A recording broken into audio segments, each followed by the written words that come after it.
नमस्कार साथियों, मैं डॉक्टर आर कुमार आप सभी का स्वराज अकेडमी पर हार्दिक स्वागत करता हूं। साथियों, आज की क्लास का विषय है भारत के भूगोल का सामान्य परिचय। तो चलिए आज की क्लास प्रारंभ करते हैं। साथियों, भूगोल विषय का अध्ययन करने के लिए हमें मानचित्रों की आवश्यकता होती है। बिना मानचित्रों के हम भूगोल विषय का अध्ययन नहीं कर सकते हैं। मानचित्रों के बिना भूगोल का अध्ययन हमेशा अधूरा रहता है। सबसे पहले हम देखते हैं विश्व का मानचित्र। यह हमारे विश्व का मानचित्र है। इसमें यह है हमारा प्यारा भारत। मानचित्र पर ऊपर की ओर सदैव उत्तर की दिशा तथा नीचे की ओर सदैव दक्षिण की दिशा होती है। इसी प्रकार इसके दाईं ओर सदैव पूरब की दिशा तथा इसके बाईं ओर सदैव पश्चिम की दिशा होती है। यह हमेशा के लिए आपको याद रखना है। दूसरा मानचित्र जो है वह है हमारे भारत का मानचित्र। क्योंकि हम भारत के भूगोल का अध्ययन करने जा रहे हैं, इसलिए हमें भारत के मानचित्र के बारे में पता होना चाहिए।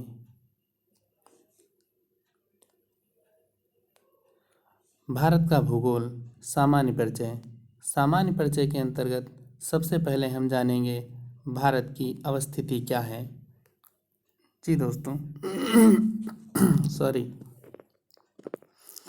यह है हमारी पृथ्वी। पृथ्वी को दो भागों में विभाजित करने वाली रेखा कहलाती है विषुवत रेखा, और इसके उत्तरी भाग को उत्तरी गोलार्ध तथा दक्षिणी भाग को दक्षिणी गोलार्ध के नाम से जाना जाता है। उत्तरी गोलार्ध एवं दक्षिणी गोलार्ध को अलग करने वाली रेखा विषुवत रेखा कहलाती है। भारत की अवस्थिति का संबंध दक्षिणी गोलार्ध से नहीं है। भारत की अवस्थिति का संबंध उत्तरी गोलार्ध से है।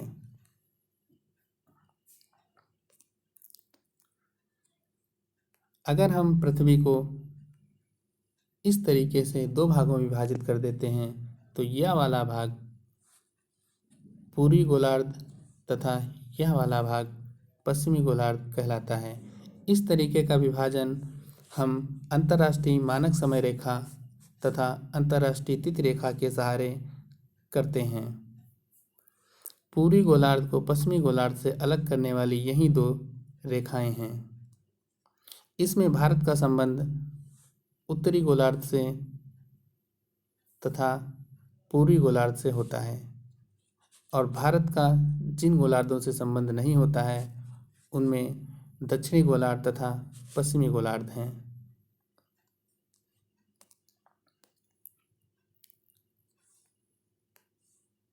ऊपर बताई गई चारों आकृतियों को अगर मिला दिया जाए तो विश्व के ग्लोब पर भारत की जो अवस्थिति है वह इस प्रकार कुछ दिखेगी।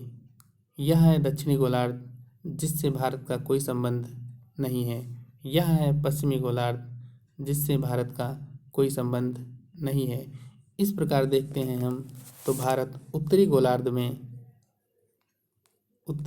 में तथा पूर्वी गोलार्ध में अवस्थित है। इस प्रकार हम कह सकते हैं कि भारत की विश्व के ग्लोब पर जो अवस्थिति है वह उत्तर पूर्वी है। उत्तर पूर्वी है। अब यहाँ से आपको दो बातें समझ लेनी चाहिए कि जब भी भारत की अवस्थिति पूछी जाए कि भारत किन अक्षांशों तथा देशांतर रेखाओं के मध्य स्थित है, तो आपको यह हमेशा याद रखना चाहिए कि उसमें कहीं भी दक्षिण नहीं होना चाहिए तथा पश्चिम भी नहीं होना चाहिए। क्योंकि हमने अभी देखा कि भारत की अवस्थिति का संबंध दक्षिणी गोलार्ध से नहीं है तथा भारत की अवस्थिति का संबंध पश्चिमी गोलार्ध से भी नहीं है। तो जब भी भारत की स्थिति पूछी जाए तो ये दक्षिणी एवं पश्चिमी उसमें होना ही नहीं चाहिए। उसमें सिर्फ होना चाहिए उत्तरी अक्षांशों के बारे में और पूर्वी देशांतरों के बारे में। कन्फ्यूज़न क्रिएट करने के लिए वहाँ पर दक्षिणी एवं पश्चिमी भी लिखा मिल सकता है। क्षेत्रफल की दृष्टि से देखा जाए तो भारत का विश्व में 7वां स्थान है। पहले स्थान पर रूस है, दूसरे स्थान पर कनाडा है, तीसरे स्थान पर अमेरिका है, चौथे स्थान पर चीन है, पांचवें स्थान पर ब्राज़ील है, छठे स्थान पर ऑस्ट्रेलिया है, सातवें स्थान पर भारत है, आठवें स्थान पर अर्जेंटीना है, नौवें स्थान पर कजाकिस्तान है तथा 10वें स्थान पर अल्जीरिया है। ये विश्व के 10 क्रमशः बड़े देश हैं। तो चलिए इनको मानचित्र पर भी देख लेते हैं। यह है हमारा विश्व का मानचित्र। इसमें सबसे बड़ा देश जो है वह है रशिया या रूस। दूसरे नंबर पर कनाडा है, तीसरे नंबर पर उत्तरी अमेरिका है, चौथे नंबर पर चीन है, पाँचवें नंबर पर ब्राज़ील है, छठे नंबर पर ऑस्ट्रेलिया है, सातवें नंबर पर यह हमारा देश भारत है, आठवें नंबर पर यह देश अर्जेंटीना है और 9वें नंबर पर यह देश कजाकिस्तान है तथा 10वें नंबर पर यह देश अल्जीरिया है। विश्व के ये 10 बड़े देश हैं।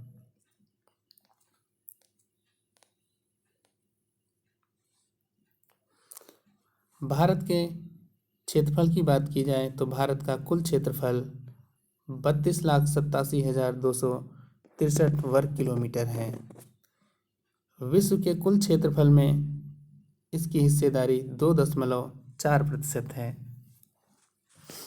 और अगर जनसंख्या की दृष्टि से देखा जाए तो विश्व में भारत की जनसंख्या 17.5% है तथा चीन के बाद दूसरे स्थान पर जनसंख्या की दृष्टि से भारत का स्थान है।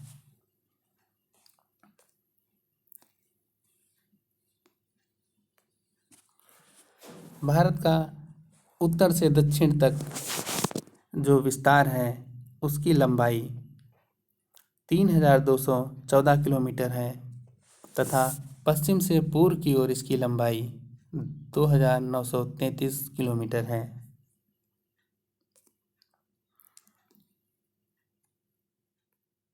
भारत का अक्षांशीय एवं देशांतरी विस्तार। भारत का अक्षांशीय विस्तार 8 डिग्री 4 मिनट उत्तरी अक्षांश से लेकर 37 डिग्री 6 मिनट उत्तरी अक्षांश के मध्य है। अभी हमने ऊपर बताया था कि भारत का जब भी अक्षांशीय विस्तार पूछा जाए तो उसमें दक्षिणी अक्षांश नहीं होना चाहिए। तो इसीलिए देखिए यहाँ पर 8 डिग्री 4 मिनट उत्तरी अक्षांश से लेकर 37 डिग्री 6 मिनट उत्तरी अक्षांश दिया हुआ है। आपको गलती करने के लिए यहाँ पर उत्तरी की जगह दक्षिणी लिखा हुआ मिल सकता है, तो आपको ऐसी गलती नहीं करनी है क्योंकि अब आप जान चुके हैं कि भारत की अवस्थिति दक्षिणी गोलार्ध में नहीं बल्कि उत्तरी गोलार्ध में ही है पूर्णतः। अगर भारत के देशांतरी विस्तार की बात की जाए तो भारत का देशांतरी विस्तार 68 डिग्री 7 मिनट पूर्वी देशांतर से लेकर 97 डिग्री 25 मिनट पूर्वी देशांतर के मध्य है। यहाँ पर भी एक बात आपको समझ लेनी है कि भारत के देशांतरी विस्तार में पश्चिमी गोलार्ध की कोई भूमिका नहीं है। यह बात भी हमने अभी ऊपर पढ़ी है। तो आपको गलती कराने के लिए यहाँ पर पश्चिमी लिखा हुआ मिल सकता है पूर्वी की जगह, तो आपको ऐसी गलती नहीं करनी है। वर्तमान में भारत के कुल 28 राज्य तथा 8 केंद्र शासित प्रदेश हैं। क्षेत्रफल की दृष्टि से भारत के 5 बड़े राज्य। पहले स्थान पर राजस्थान है, दूसरे स्थान पर मध्य प्रदेश है, तीसरे स्थान पर महाराष्ट्र है, चौथे स्थान पर उत्तर प्रदेश है, 5वें स्थान पर गुजरात है। इससे पूर्व जम्मू कश्मीर था, लेकिन 31 अक्टूबर 2019 से जम्मू कश्मीर को विभाजित करके 2 केंद्र शासित प्रदेश बना दिए गए। पहला जम्मू और कश्मीर तथा दूसरा लद्दाख। इसके बाद 5वें स्थान पर गुजरात आ गया। इनको मानचित्र में देख लेते हैं।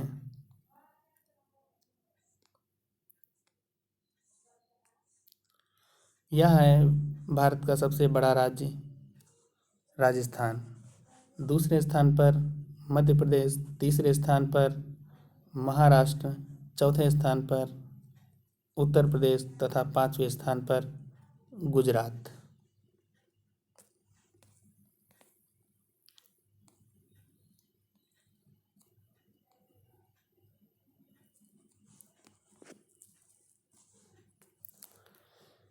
कर्क रेखा भारत को लगभग 2 भागों में विभाजित करती है और कर्क रेखा पर अवस्थित जो राज्य हैं उनमें गुजरात है, राजस्थान है, मध्य प्रदेश है, छत्तीसगढ़ है, झारखंड है, पश्चिम बंगाल है, त्रिपुरा है तथा मिजोरम है। कुल 8 राज्य हैं जिनसे होकर कर्क रेखा गुजरती है। तो इन 8 राज्यों की अवस्थिति भी हमें पता होनी चाहिए। चलिए देख लेते हैं। ये है हमारा प्यारा भारत। यहाँ कर्क रेखा लगभग यहाँ से गुजरती है।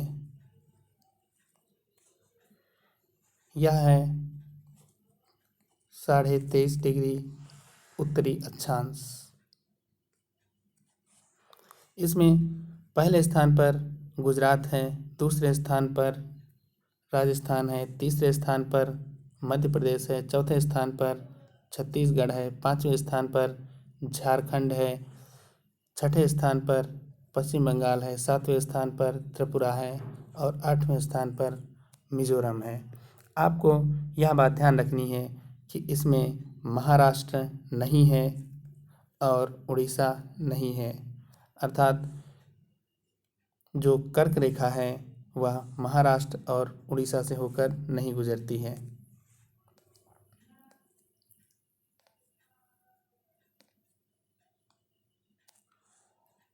अब भारत की मानक मध्याह्न रेखा के बारे में जानते हैं। यह है 82.5 डिग्री पूर्वी देशांतर। क्योंकि किसी भी देश की जो मानक मध्याह्न रेखा होती है वह कोई ना कोई देशांतर रेखा ही होती है। तो चलिए यह जान लेते हैं कि मानक मध्याह्न रेखा किसी देश की कैसे निकाली जाती है। यह है हमारा देश भारत। भारत का जो पश्चिमी देशांतर है और जो पूर्वी देशांतर है उसके मध्य है अवस्थित 82.5 डिग्री पूर्वी देशांतर। पश्चिमी देशांतर के बारे में अभी हम देख चुके हैं, वह है 68 डिग्री 7 मिनट पूर्वी देशांतर से लेके 97 डिग्री 25 मिनट पूर्वी देशांतर। और इनके मध्य अगर देखेंगे तो हमें मिलेगा 82 डिग्री 30 मिनट पूर्वी देशांतर। इसीलिए यह भारत की मानक मध्याह्न रेखा है। अब देखते हैं भारत की मानक मध्याह्न रेखा किन राज्यों से होकर गुजरती है। तो भारत की मानक मध्याह्न रेखा इस तरीके से गुजरती है।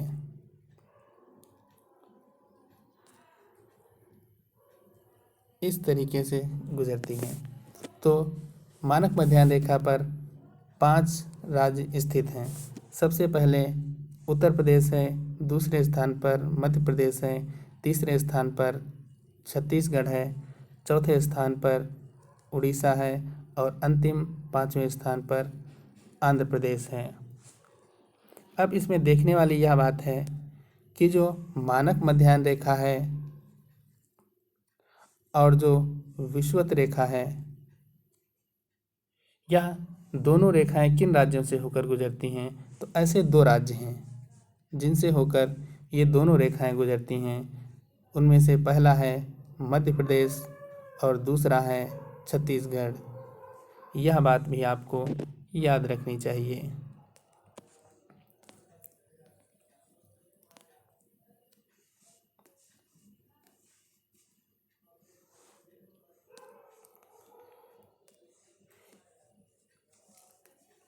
एक डिग्री जो देशांतर होता है, देशांतर की दूरी होती है, वह 4 मिनट के बराबर होती है। अर्थात हमारी जो पृथ्वी है वह 1 डिग्री जो देशांतर की दूरी होती है उसको तय करने में जो समय लेती है वह 4 मिनट का समय लेती है। इस प्रकार 15 डिग्री देशांतर की दूरी तय करने के लिए हमारी पृथ्वी 60 मिनट या 1 घंटे का समय लेती है। पृथ्वी का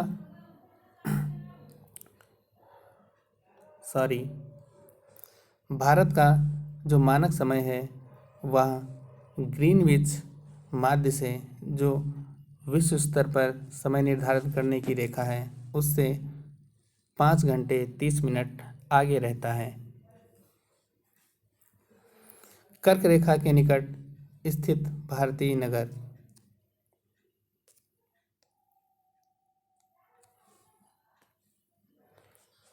अगरतला की अवस्थिति जो है वह 23 डिग्री 50 मिनट उत्तरी अक्षांश है।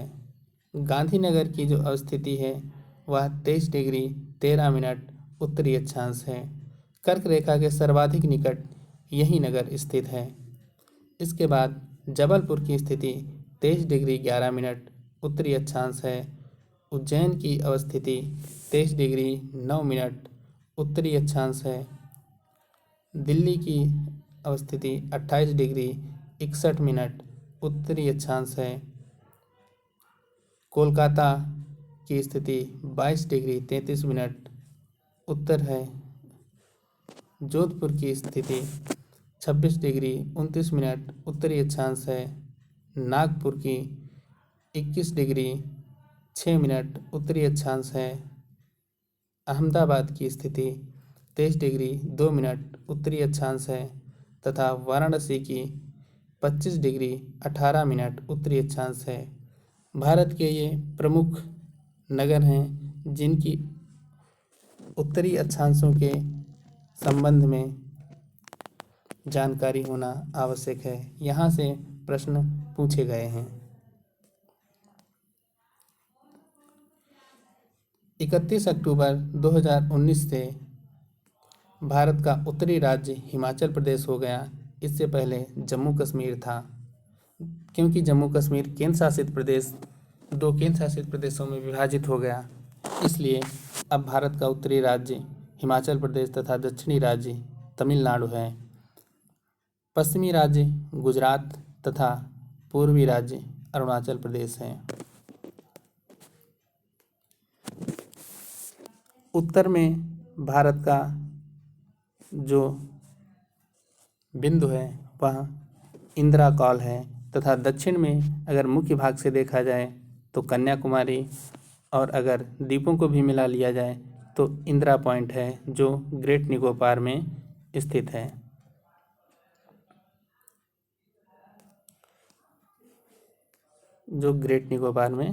स्थित है।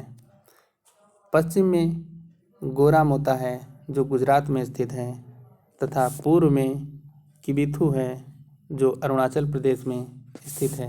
यह भारत का उत्तरी एवं दक्षिणी बिंदु तथा पश्चिमी एवं पूर्वी बिंदु हैं जहाँ से भारत की सीमा रेखा प्रारंभ होती है। भारत के पड़ोसी देश। भारत के जो पड़ोसी देश हैं वो पाकिस्तान है, अफ़गानिस्तान है, चीन है, नेपाल है, भूटान है, म्यांमार है, बांग्लादेश है, जिनकी सीमा स्थलीय भागों से भारत से जुड़ी हुई है, जबकि दो पड़ोसी देश मालदीव और श्रीलंका की सीमा समुद्री भाग से जुड़ी हुई है। भारत तथा पाकिस्तान के मध्य जो सीमा रेखा है वह अध्यारोपित सीमा रेखा है और इसका नाम रेड क्लिफ रेखा है। इसी क्रम में भारत और चीन के मध्य जो रेखा है उसे मैकमोहन रेखा के नाम से जानते हैं। भारत और अफगानिस्तान के बीच जो रेखा है उसे डूरंड रेखा के नाम से जानते हैं तथा भारत और श्रीलंका के मध्य जो है वह पाक जलडमरू मध्य है। मानचित्र पर इनकी स्थिति देख लेते हैं।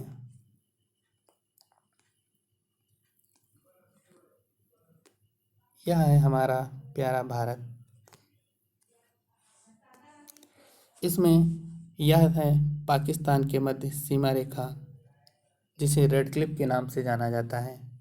यहाँ पर है अफगानिस्तान के साथ रेखा जिसे डूरंड रेखा के नाम से जाना जाता है और यह जो रेखा है यह मैकमोहन रेखा है। यह वाली यहाँ पर जिसे जो चीन के साथ सीमा रेखा है उसे मैकमोहन के नाम से जाना जाता है। यहाँ पर पाक स्ट्रेट है जो भारत और श्रीलंका को अलग करते हैं।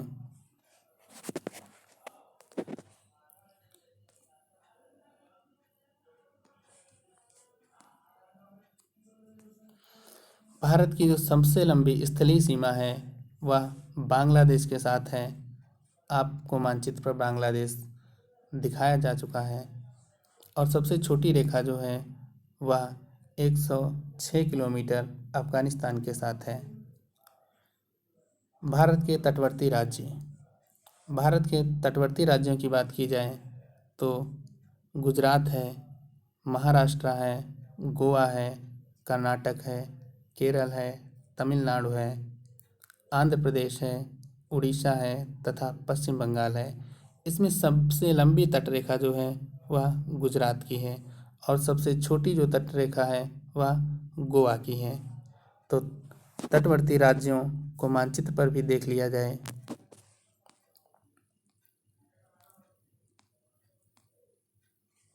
यह है भारत का मानचित्र। यहाँ पर देखें तटवर्ती राज्यों में सबसे पहले गुजरात है, दूसरे पर महाराष्ट्र है, तीसरे पर ये छोटा सा गोवा है, चौथे पर कर्नाटक है, पांचवें पर केरल है। 5 राज्य जो हैं वो भारत के पश्चिम में स्थित हैं तटवर्ती राज्य। उसके बाद छठे नंबर पर तमिलनाडु है, 7वें नंबर पर आंध्र प्रदेश है, 8वें नंबर पर उड़ीसा है तथा 9वें नंबर पर पश्चिम बंगाल है। ये 4 राज्य पूर्वी तटवर्ती सीमा रेखा पर अवस्थित हैं। इस प्रकार कुल 9 राज्य जो हैं वो भारत की तटवर्ती सीमा रेखा का निर्धारण करते हैं। तो दोस्तों आज की यह छोटी सी क्लास यहीं पर समाप्त होती है। तो हम आपसे मिलते हैं अगली क्लास में। तब तक के लिए धन्यवाद।